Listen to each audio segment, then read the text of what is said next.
ശബരിമല സ്വർണ്ണക്കൊള്ളയിൽ SITയുടെ അന്വേഷണം നിർണായക ഘട്ടത്തിലേക്ക്. മുൻ ദേവസ്വം ബോർഡ് പ്രസിഡന്റ് PS പ്രശാന്തിന് ചോദ്യം ചെയ്യലിന് ഹാജരാകാൻ ഉടൻ നോട്ടീസ് നൽകിയേക്കും. UDF കൺവീനർ അടൂർ പ്രകാശിന്റെ മൊഴിയും വൈകാതെ രേഖപ്പെടുത്തുമെന്നാണ് സൂചന. ഇതിനിടയിൽ ശബരിമല സ്വർണ്ണക്കൊള്ള അന്വേഷണം CBIയെ ഏൽപ്പിക്കണമെന്ന് കേന്ദ്ര ഇന്റലിജൻസ് ബ്യൂറോ ശുപാർശ ചെയ്തു. കേസിൽ അന്തർസംസ്ഥാനവും അന്തർദേശീയവുമായ ബന്ധങ്ങളുള്ളതിനാൽ യഥാർത്ഥ വസ്തുത പുറത്തു വരണമെങ്കിൽ CBI അന്വേഷിക്കണമെന്നാണ് ശുപാർശ. ഡാൻ കുര്യൻ ഏറ്റവും പുതിയ വിവരങ്ങളുമായി ചേരും. ഡാൻ, ഈ രമേശ് ചെന്നിത്തല നേരത്തെ പറഞ്ഞ വ്യവസായി അയാളുമായി ബന്ധപ്പെട്ട മൊഴി രേഖപ്പെടുത്തിയിരുന്നു. രമേശ് ചെന്നിത്തലയും മൊഴി നൽകി. ഇതിൽ നിന്ന് കൂടുതൽ വിവരങ്ങൾ SIT കിട്ടിയിട്ടുണ്ടെന്നാണ് മനസ്സിലാക്കേണ്ടത്. ഇതിന്റെ അടിസ്ഥാനത്തിൽ വലിയ ബന്ധങ്ങൾ, വലിയ മാനങ്ങൾ ഈ കേസുമായി ബന്ധപ്പെട്ടുണ്ട് എന്നാണ് വ്യക്തമാകുന്നത്, അല്ലേ?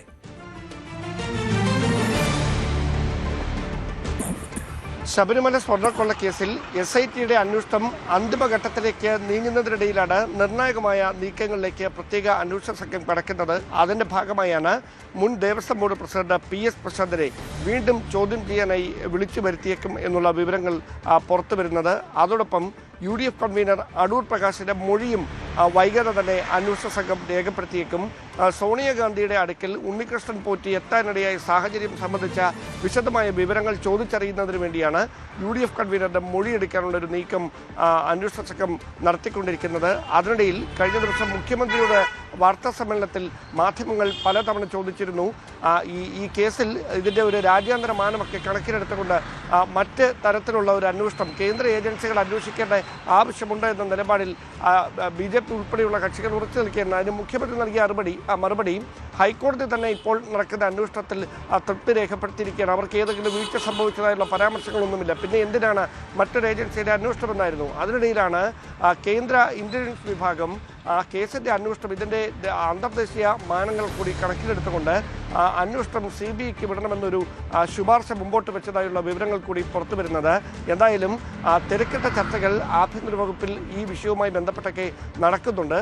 തുടർ നീക്കങ്ങളുടെ ഭാഗമായി SIT കൂടുതൽ രാഷ്ട്രീയ ഉന്നതരിലേക്ക് എത്തുമോ എന്നതാണ് രാഷ്ട്രീയ കേരളം ആകാംക്ഷയോടെ ഉറ്റുനോക്കുന്നത്. എന്തായാലും PS പ്രശാന്തിനെ വൈകാതെ തന്നെ കേസുമായി ബന്ധപ്പെട്ട് അന്വേഷണ സംഘം വീണ്ടും വിളിച്ചു വരുത്തി ചോദ്യം ചെയ്യുമെന്നാണ് ഇപ്പോൾ ലഭ്യമാകുന്ന സൂചനകൾ. ഒപ്പം ഈ പ്രശാന്തുമായി ബന്ധപ്പെട്ട വിവരങ്ങൾ നമ്മൾ നേരത്തെ കടകംപള്ളി സുരേന്ദ്രനെ ചോദ്യം ചെയ്തെന്ന് അറിഞ്ഞിരുന്നു. വീണ്ടും ചോദ്യം ചെയ്യാൻ വിളിപ്പിക്കുമെന്നുള്ള വിവരമുണ്ട്. ഒപ്പം ഈ അടൂർ പ്രകാശ് ഇന്നലെ പറഞ്ഞത് തന്നെ ചോദ്യം ചെയ്യാൻ വിളിപ്പിച്ചു എന്നൊക്കെ പറയുന്നത് വെറുതെയാണ്, അങ്ങനെ നോട്ടീസ് പോലും തന്നെ കിട്ടിയിട്ടില്ല, മാധ്യമങ്ങളിൽ നിന്നാണ് വിവരം അറിഞ്ഞത് എന്നുള്ളതാണ്. ഇപ്പോൾ സോണിയാഗാന്ധിയുടെ അടുത്ത് എങ്ങനെ പോറ്റിയെ എത്തിച്ചു എന്നുള്ളതൊക്കെയാണല്ലോ ചോദ്യചിഹ്നമായി നിൽക്കുന്നത്. എന്തെങ്കിലും വ്യക്തതയുണ്ടോ അത്തരം കാര്യങ്ങളിൽ? അടൂർ പ്രകാശുമായി ബന്ധപ്പെട്ട് എന്തെങ്കിലും അന്വേഷണത്തിനോ ചോദ്യം ചെയ്യലിനോ സാധ്യതയുണ്ടോ SITയുടെ ഭാഗത്തു നിന്ന്?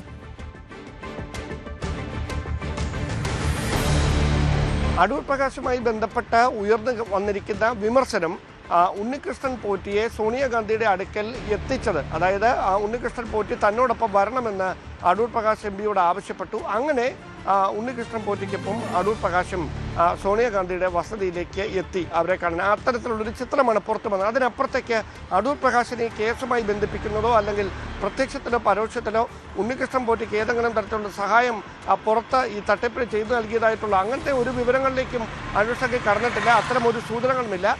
ഇതൊരു വിവാദമായ പശ്ചാത്തലത്തിൽ ഈ പല ഉന്നതരുമായും, അതായത് പ്രതിപക്ഷത്തെയും ഭരണപക്ഷത്തെയും ഒക്കെ പല ഉന്നതരുമായും വ്യക്തിബന്ധം കാത്തു സൂക്ഷിച്ചിരുന്നയാളാണ് ഉണ്ണികൃഷ്ണൻ പോറ്റി.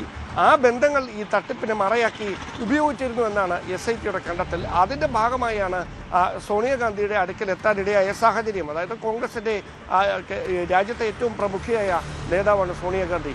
അങ്ങനെ ഒരാളുടെ വസതിയിലേക്ക് ഇങ്ങനെയൊരു തട്ടിപ്പ് കേസിലെ പ്രതിക്ക് നേരത്തെ എങ്ങനെ അനായാസേന എത്താൻ കഴിഞ്ഞു? അതിനെങ്ങനെയാണ് സാഹചര്യം ഒരുങ്ങിയത്? അതിൻ്റെ എത്താനിടയ പശ്ചാത്തലം എന്താണ്? ഇതടക്കമുള്ള കാര്യങ്ങളിലാണ് ഒരു മൊഴി രേഖപ്പെട്ടത്. അതായത് അന്വേഷണം നടക്കുമ്പോൾ അതിൻ്റെ പല ഘട്ടങ്ങളിൽ അല്ലെങ്കിൽ അതുമായി ബന്ധപ്പെട്ട പല ആംഗിളുകളിലേക്ക് അന്വേഷണ സംഘത്തിന് കടക്കേണ്ടതുണ്ട്. അതിൻ്റെ ഭാഗമായുള്ള മൊഴിയെടുക്കാനാണ് അടൂർ പ്രകാശിനെ മൊഴിയെടുക്കാനുള്ള നീക്കമാണ് SIT നടത്തിക്കൊണ്ടിരിക്കുന്നത്. അതിൻ്റെ ഭാഗമായി നോട്ടീസ് നൽകിയതിനു ശേഷം മാത്രമേ അദ്ദേഹത്തിൻ്റെ മൊഴി രേഖപ്പെടുത്തുകയുള്ളൂ. അദ്ദേഹത്തിനോട് സാവകാശം തേടിയതിനു ശേഷമേ അത്തരം നീക്കങ്ങളൊക്കെ ഉണ്ടാകുകയുള്ളൂ. പക്ഷേ അതുമായി ബന്ധപ്പെട്ട് രാഷ്ട്രീയ വിവാദങ്ങൾ മറുവശത്തേക്ക് കൊഴുക്കുന്നു എന്നതാണ് നിലവിലെ സാഹചര്യം.